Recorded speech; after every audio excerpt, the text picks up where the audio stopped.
అన్నయ్య గారు వేరే పని మీద ఊరు వెళ్లాల్సి వచ్చింది. ఇప్పుడు వదినొక్కరే ఉన్నారు. పర్లేదమ్మా. అమ్మా, అమ్మాయి మీద అక్షింతలు వేసి ఆశీర్వదించండి. విశ్వం విష్ణుర్వషట్కారో భూత భవ్య భవతృ భూతకృద్భూత వృద్భావో భూతాత్మా భూతభావన భూత ఆత్మా పరమాత్మా చ ముక్తానాం పరమాగతి శతమానం భవతి శతాయు పురుషస్యతేంద్రియాయుష్యేవేంద్రియే ప్రతిష్ఠతి.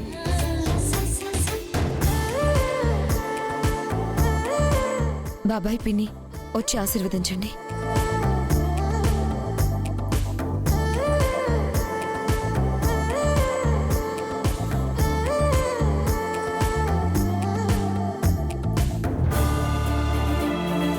మావయ్య అత్తయ్య మీరు కూడా రండి.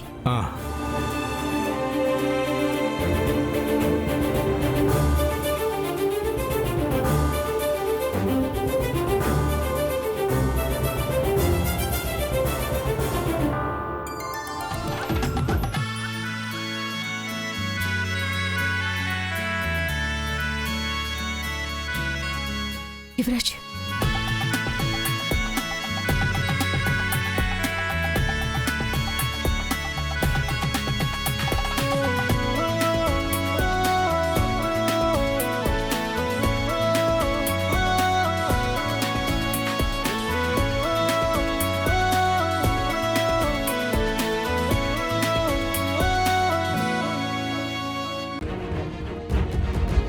కేదార్ని సుధాకర్ మొదటి భార్య కొడుగ్గా ప్రకటిస్తే సరి, లేదంటే ఈ సాక్ష్యాలు తీసుకుని నేను నేరుగా మీడియా దగ్గరికి పోలీసుల దగ్గరికి వెళ్తాను.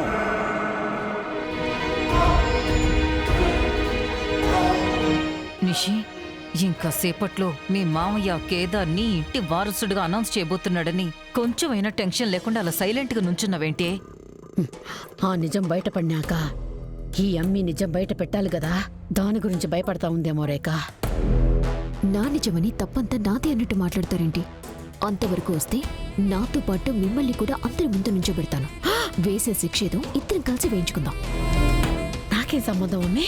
ప్లానింగ్ నీది, ప్రిపరేషన్ కూడా నీదే కదా. కానీ ఎంజాయ్ మీరు కూడా చేశారు కదా, పోతే ఇద్దరి పరువు పోవాలి అంతే.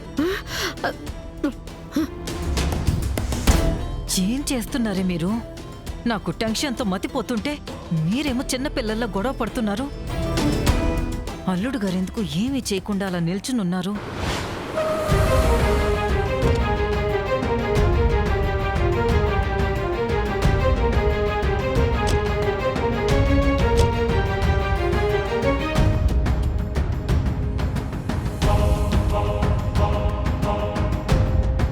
దాత్రి, తాతయ్య వచ్చారు.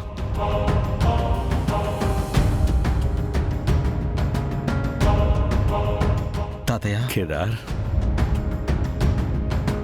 ఈ పెద్ద మనిషి మనల్ని టెన్షన్ పెట్టి సంపతా ఉంటాడమ్మే.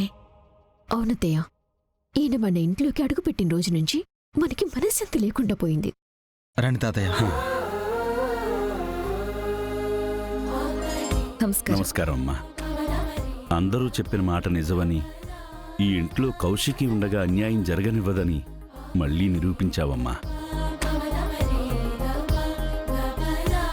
ఇంటి పెద్ద అని పేరుకి తగ్గట్టుగానే చాలా గొప్పగా ఆలోచించి నిజాన్ని బయట పెట్టిస్తున్నావు. అమ్మా, ఈ వీరశంకర్ నీకు ఎప్పటికీ రుణపడి ఉంటాడు. ఇది ఎప్పుడో చేసి ఉండాల్సింది వీరశంకర్ గారు. నేను చేస్తుంది తప్పో రైటో నాకు తెలియదు, కానీ న్యాయం మాత్రం ఇది.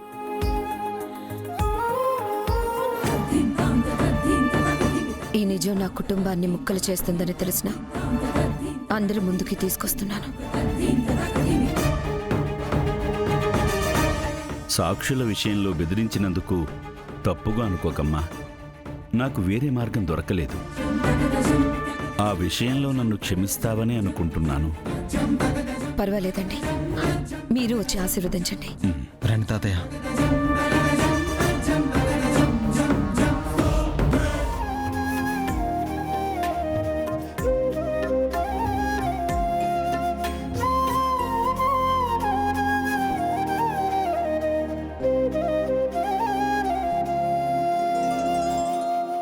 ఈ పెద్దాయన బాగానే నగలు పెడతా ఉండాడమ్మే. 100 కోట్ల ఆస్తుంది కదా, అందులో కేదార్ ఒక్కడే వారసుడు. అంటే అంత ఆస్తికి ఈ జగదాత్రి ఇప్పుడు కోడలా? ఏదో దానికలా అదృష్టం పట్టిందత్తయ్య.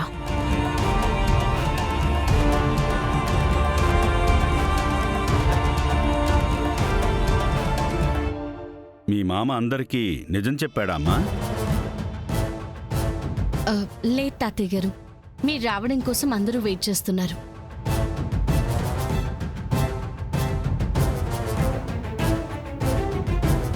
నిజం ఒప్పుకోవడానికి సిద్ధంగా ఉన్నావా సుధాకర్? నిజం ఒప్పుకుంటే నేను నా సంస్థానానికి వెళ్తాను, లేదంటే ఇట్నుంచిటే మీడియా దగ్గరికి పోతాను. నేను ఎక్కడికి వెళ్ళాలో ఏం చెయ్యాలో అనేది నీ చేతుల్లోనే ఉంది సుధాకర్.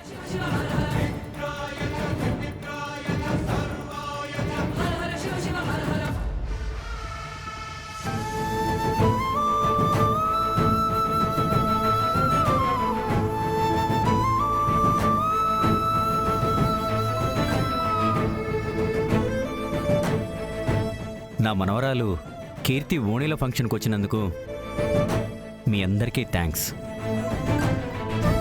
లాస్ట్ మినిట్లో అనుకోవటం వల్ల ఇలా సింపుల్గా ఇంట్లో చేయాల్సి వచ్చింది.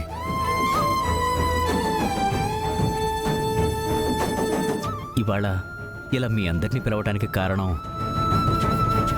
ఓణీల ఫంక్షన్ మాత్రమే కాదు. నేను మీతో ఒక విషయం చెప్పాలి.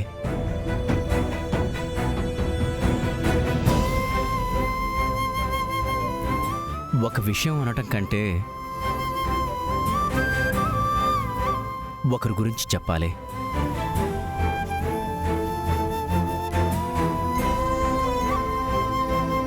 పాతికేళ్లుగా దాచిన నిజాన్ని చెప్పాలి.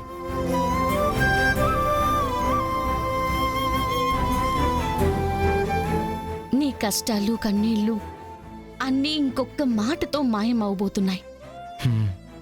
ఇక నిన్నెవ్వరూ అనాథ, అనామకుడు, తండ్రెవరూ తెలియనివాడు అని అన్నారు. ఈ సమాజంలో నువ్వు కోరుకున్న మర్యాద నీకు దక్కబోతుంది. ఆ నిజమేంటంటే అది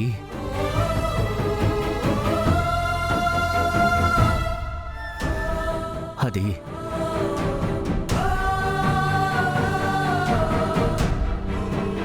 బాబాయ్, ఏం జరిగినా మీతో నేనున్నాను. ఏమైనా చూసుకుందాం. నిజం చెప్పేయండి. నేను చెప్పాలనుకున్నది, మీ అందరికీ పరిచయం చేయాలనుకున్నది ఈ కుర్రాడిని. ఇట్రా.